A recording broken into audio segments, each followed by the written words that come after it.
Now, the other day, my nephew sent me a text asking me if I knew anything about coding and coding on Python, which I don't, but I did want to help him out. So he gave me a question and I told him I could put it into ChatGPT and help him with a response.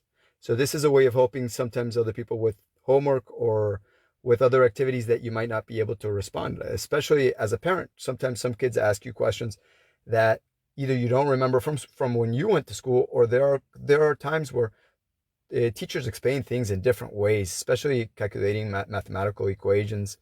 And ChatGPT might be able to reference other information from other websites and help you out with that. So let's use coding now. Let's go ahead and see how ChatGPT works for coding. So we're going to include this question for ChatGPT. I'm trying to write a Python function that calculates the factorial of a number. Can you provide a code snippet? So I went ahead and entered this question. This is what my nephew asked me. He was trying to find how to calculate the factorial of a number. So let's go ahead and include that question. And as you can see, it says, certainly, a Python's function that calculates the factorial of a number. And then it gives you the code snippet. And you can go ahead and copy this code by clicking over here on the right. And that's exactly what I did. I copied that and I sent that over to my nephew.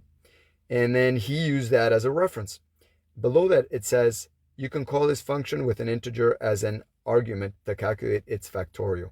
For example, and I included this as well. So I copied that and I included the question. This function uses recursion to calculate the factorial, so it may not be efficient for very large numbers.